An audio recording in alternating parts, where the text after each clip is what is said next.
So I'm up before the alarm again. On my way, I didn't write my dreams down, but I had all sorts of dreams. Just I don't know if it's like halfway between consciousness and unconsciousness, but this is just so beautiful. I'm gonna turn it around so you can see I'm walking out to the side of the mountain. It's just beautiful. And then probably about a half an hour before the sunrise, I have my coffee, and the dogs, you can't, so maybe there you see. And that's the Sea of Galilee. I'm going to try to focus it.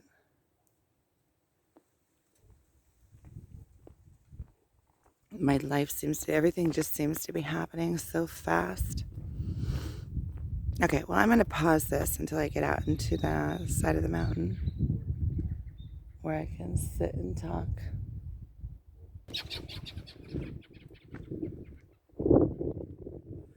It's just all of a sudden like a burst of these birds that flew up over there and just flew right over my head.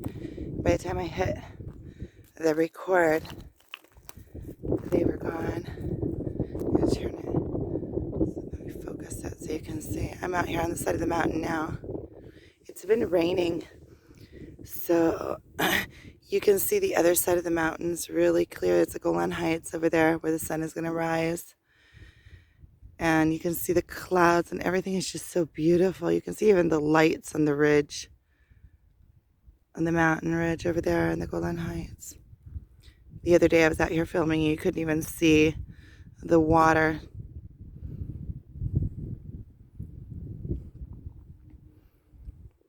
Over there is Migdal area. I'm going to turn around on me. So I have my house coat, my bright red house coat, and underneath I have, let me see without spilling my coffee, my penguin.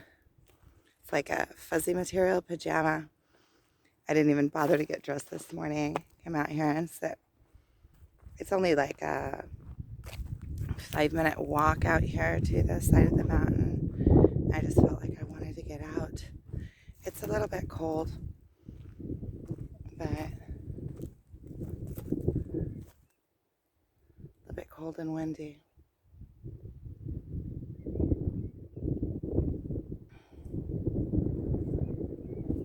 I think I'm going to find there's my stump that I've been sitting on, but I think I'm going to go down here and find a stone to sit on.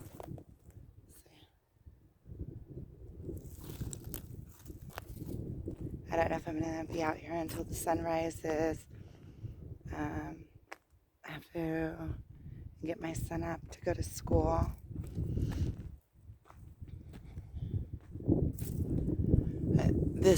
I've been on this spiritual path and this spiritual awakening, and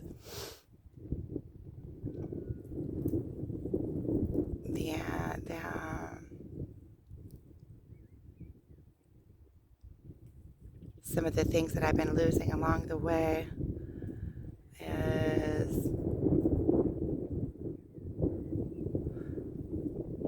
any kind of embarrassment. I just don't seem to be embarrassed about anything anymore. I can come out here in my bright red house coat and pajamas and just put on some hiking boots and get out here to the side of the mountain. You get to a point where it doesn't matter what other people think.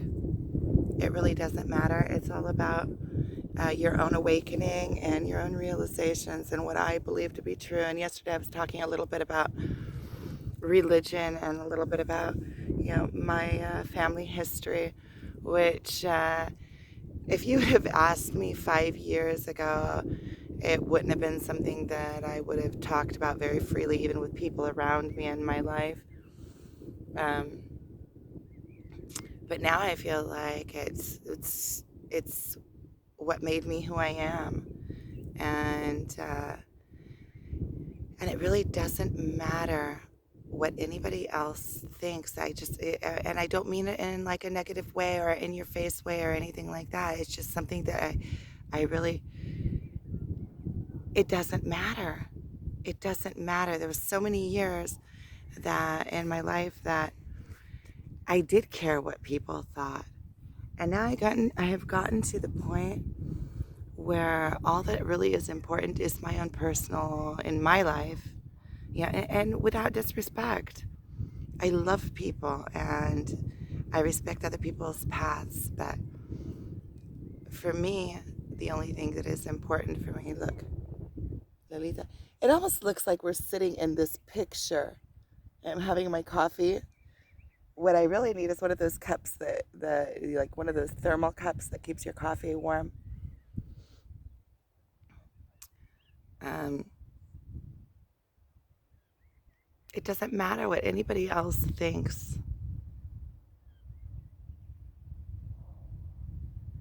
You get to a point where you don't care.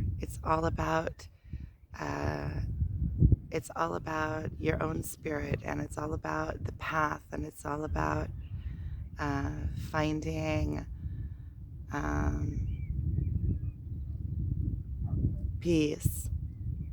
I guess part of finding peace is not caring what anybody else thinks, because it doesn't matter in your life anyway what anybody else thinks. It doesn't matter. Nobody else has to understand it. Yeah. Nobody else has to understand. Yeah, as long as I'm right with myself and I understand, and everything is getting more and more clear as I go. That's all that really matters in my life. Yeah, everybody else in their own life, what matters in their life, but in my life,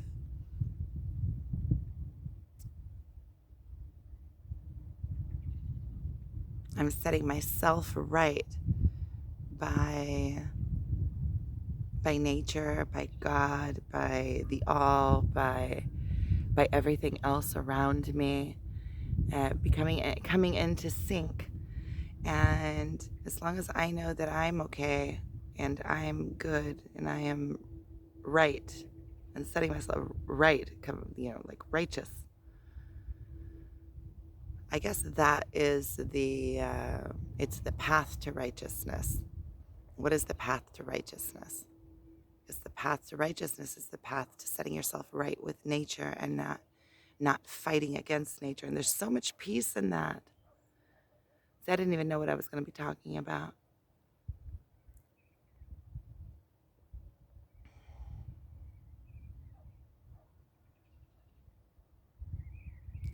It seems to me like the more I try to figure things out, the more I realize that trying to figure it out is gets in your own way, because everything is exactly as it is supposed to be. So once you let go and quit trying to figure it out, it just is like it is supposed to be. And then you just get into sync with nature, and then you can just maneuver yourself as you go. And once you get out of your own way, you also start seeing the patterns of nature. So there are patterns in everything. Um, Everything is for a reason. Everybody does everything that they do for a reason. Even if the reason isn't something that you can see or even know or care to know, um, there is no, when you blame or you get upset about how things are, you're actually just giving away your own power, because you're fighting against the way that things are naturally, instead of just trying to figure them out, because there's patterns. So if somebody um, ticks you off perpetually, which a lot of times we get into the same ruts with the same people in our lives, and we go through the same, like I call it magalim, like the same circles of uh, behaviors with them. People that are always get on our nerves, or always, so we have the same arguments with them. Those are the places that we're fighting against. Those are the places that we're blaming them for however they are or whatever. And those are the places that we are not accepting the way that things are. So we're kind of fighting against instead of looking for the reasons behind. And I guess the reason that we would be blaming or fighting against is because we're taking it personally. We're taking it as something against us. But those are the places that we need to look into the most, and and step back for a second and not let it move us emotionally, because when it's moving us emotionally, we're giving away our power. Like we're letting something external move us internally, and we're fighting against the nature of things, fighting against the way the things are, and trying to force them to be different instead of understanding them. Um, because fighting against them and arguing with somebody, or bumping heads with a situation, is not going to change the situation. It's just going to make us more frustrated. So that's when we need to remove emotion and move back for a second and take a look and see, okay, what is going on in this situation? Why is this happening? And we can't always know all the reasons. A lot of things happen. You know, people have all sorts of things that, all sorts of, you know, things in their personality that happen from early childhood that they don't even know why they're doing what they're doing. It looks white over there, but it's not. It's like orangish yellow. Oh, there you go. And it's because it focuses on me.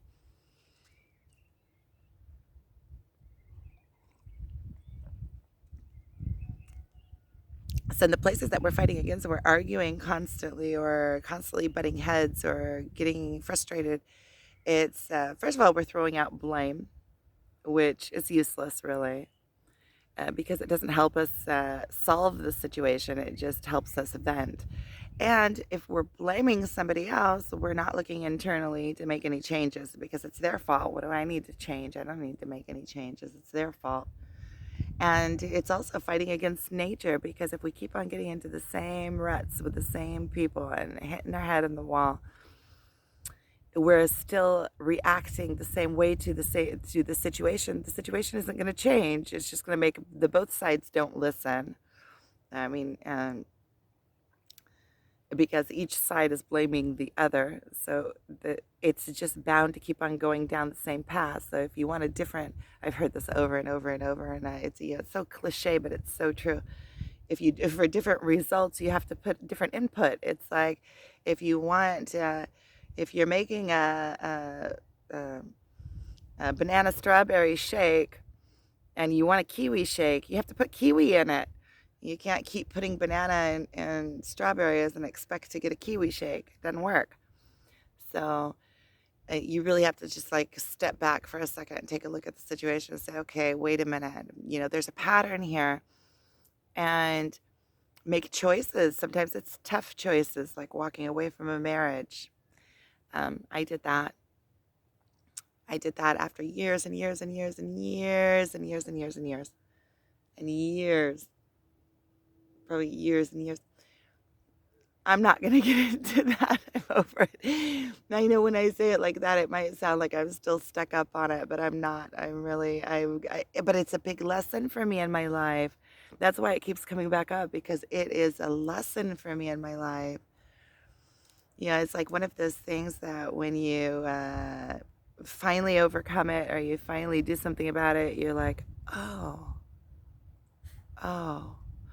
But then you're like, oh, I could have done that years before. Okay, so it was difficult, so. It was difficult, so. Okay. The things that are best in life, I find, and the things that you appreciate the most, are things that you had to work for a little bit. You had to overcome something or do something for.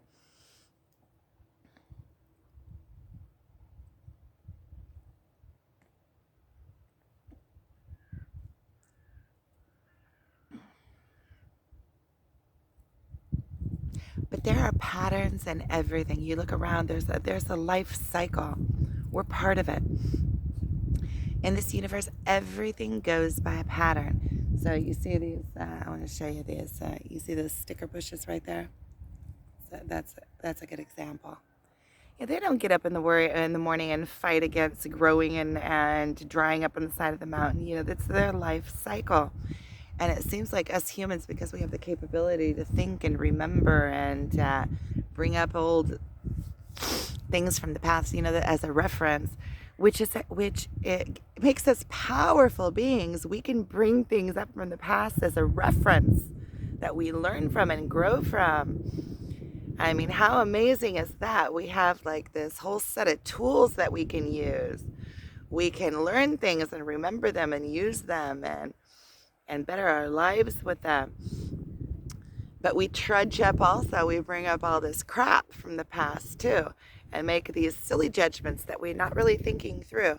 Because if we really think through the things, the past can't touch us. It can't, it can't. It only hurts if we let it hurt us. And if we refuse to go through the emotions, there's Rexy. So, if what was I saying? I got lost in the view. It's just so beautiful. and my attention span. Oh, but if you notice, there are patterns to everything. Everything in the universe has patterns, and we're part of it. So these patterns exist within us. So when you are able to like remove yourself emotionally, our emotions are here and they serve us a purpose. Um, they guide us through life. We can feel out situations and be guided by them, but we get stuck in them. And especially a lot of times we get stuck in fear of feeling certain emotions, or fear of ourselves. I don't know, fear of our own strengths. And I've been learning a little bit about archetypes and the shadows and subconscious, and sheesh, the spiritual path just keeps opening up and opening up and opening up, and it seems like that's all I want to do is sit and learn. Yesterday I was sitting and thinking, and I realized that I spend a lot of my day just thinking. But I was sitting and thinking, and then I realized that it would been over an hour. I was just sitting and thinking for over an hour. And I'm like, oh, but you're supposed to be doing stuff. You're supposed to be doing stuff. But all I seem to be able to do is think things out, and this talking things out it helps me. It's like therapeutic. It helps me understand what I know. Like, so I open up the video and I'm like, oh, blah, blah, blah, blah, blah, blah, blah, blah, blah, blah. My father says that I just said talking all the time, and he tells me, okay, I've heard enough now. I just blah, blah, blah. Not to put I'm not putting myself down or anything. I just talk. I have the gift of gab. Right, Rexy?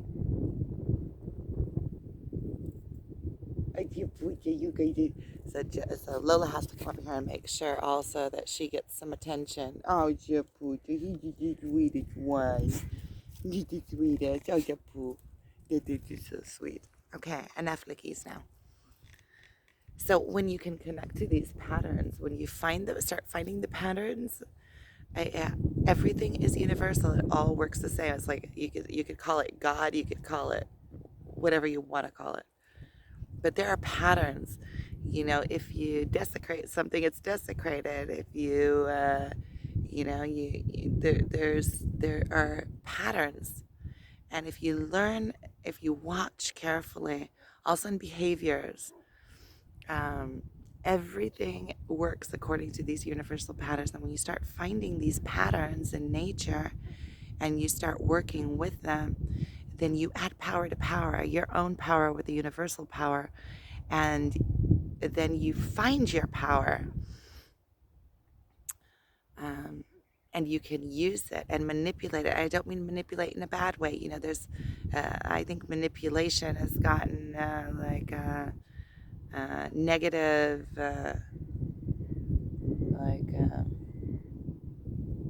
it's not, the word has gotten a negative vibe to it, but it's not negative. Manipulation is anything that we do. We make coffee, we're manipulating the coffee with water and whatever else we put in it. Manipulation is just moving things around and making different things out of them. We can manipulate ourselves. And when you start paying attention to these patterns, then you find your own strengths. Another thing I wanted to talk about is like emotions, where I said that our emotions are here to guide us.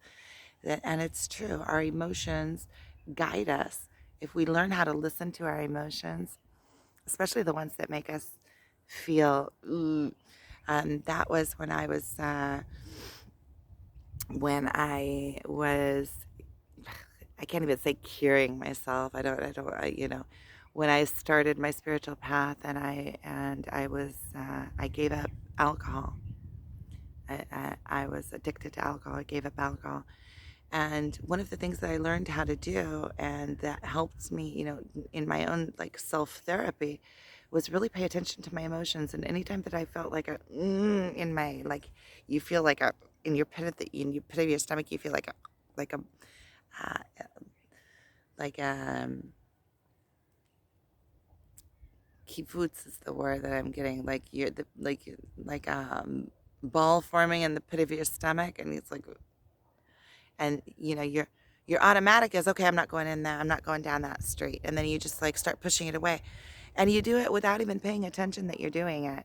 Like something starts making you feel uncomfortable, and then you just say, no, I'm not doing that. And I really got interested in why, because the first realization I had is that I'm worthy. And once I realized that I'm worthy, or or or even with everybody else, not better, not worse, just equal. I'm equal, an equal human being. That's the best word. Once I realized that I'm equal with everybody else, then I started really getting curious about why I feel ways that I feel. Like, why do I have this when I think of having to go and meet people, why do I have this like uncomfortable feeling, like, I have to, like insecurities. Once I realized rationally, yeah, rationally with my brain, that I am equal, I'm starting to head back because I have to get my son up and get him out to school and then start my day. So, say I'm out here on the side of the mountain with this bright red house coat. It goes all the way down, and my pajamas. So that goes back to what I was saying in the beginning of this video, is that I could really care less. I could really care less what it looks like. It's warm and it's comfortable, and I didn't feel like getting dressed.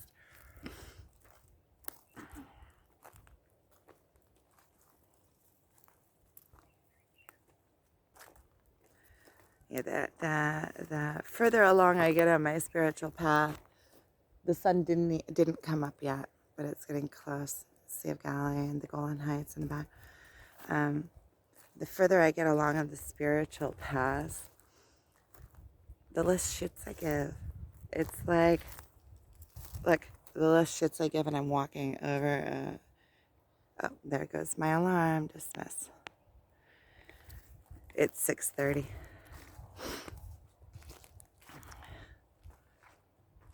So there was something else I was saying, or I was in the middle of saying, and I don't remember quite what it was. But I think pretty much most of the subjects that I opened up, I probably did a full circle on. So what were we talking about? I don't remember. I opened up this video this morning, and I didn't even know what I was going to say. But I said some cool stuff. I was talking about the emotions. So, okay. So I learned to really get curious about these emotions. So when I started feeling like, in the pit of your stomach, you start feeling like you don't want to go down a certain path. I started getting really curious instead, like, why am I feeling that? What is making me feel that? And I started following it. Like, okay. So the big one, the example that I give often, whenever I talk about this, and I don't think I've ever videoed it, is that my son wanted me to take him to the park. And when I first started I was heavy. I was like I weighed twice as much as I do today. And I didn't want to go with him to the park. So I started, making excuses. I was like, okay, you can go, you're a big kid, you can go by yourself. And then because I felt in my own self, like, in my stomach, I have to go with him to the park. And then I started thinking, why don't I, I want to raise my kids. I want to be with my kids. I want to spend a quality time. Why don't I want to go with them to the park? And then when I started thinking about it, I realized I didn't want to go to the park because I would see other parents there. And other parents would see me and I didn't like how I looked. And then they might try to talk to me, and then, I'm going to have to talk to them. And then I might say something stupid and they might think I'm stupid. It was stupid stuff, stupid stuff. And look at me now. I'm just like I'm just talking like anything that comes into a video, and putting myself out there with no embarrassment whatsoever. But these were actually things 10 years ago that went through my mind, actually 9 years ago. And so I started really like digging in it. Why would I be embarrassed? So anything, we're all equal. Why would anybody even think that about me, and when I really followed all of these, and then when I realized that, I started really thinking about it, and I realized that down at the core of it was always a feeling that I'm of self-worth, that I'm not worthy, or that of unlove towards myself. And when I started following those feelings more and more and more and more, every time it led down the same path. At the very bottom of the path was me not loving myself. And that was at the core of it all. And I realized that any time that we feel insecure, unworthy, that is what is at the core. Because there is a reason for everything. Anything that I feel a certain way about, I was formed that way, or that thought was formed for some reason. And there's no fault in it. When you realize that you're perfect, you're a creation of God, and you're perfect, and all of these thoughts, and thought process, weak or strong, they are all they were all formed for a reason. So there is no judgment. There's only solving them. And in finding that in myself, I quit judging myself. And also another thought I had is, if anybody else is judging me, they're judging me according to their own perspective and the way outlook in life. I might as well just let you watch the sunrise while I'm talking. They don't even know, anybody that's judging me doesn't, judging me because I'm overweight, or judging me because of my alcoholism, or judging me because of whatever. It's just because they don't know me. Because my intentions I've always been good. And I'm still working all this out just like everybody else is. So if somebody is judging me, they're judging me, first of all, from their own standards, which I have no control over, because they were raised completely different than I was raised. And their judging system has nothing to do with me. There's always going to be people that don't accept the way you are because of the way that they were raised. If you take me into, let's say, I don't know, a different country, you take me into India, they're going to judge me by their standards. But what does that have to do with me? I don't know what their standards even are. So how can I try to fix myself according to everybody else when I don't even know what everybody else's standards are? How could I? I can only fix myself according to me and my personality, and in my thought processes. Okay, I think I've said enough. So I have this barbed wire that I have to go through again. So I am going to say good morning, and I am going to finish this video. It's just so beautiful.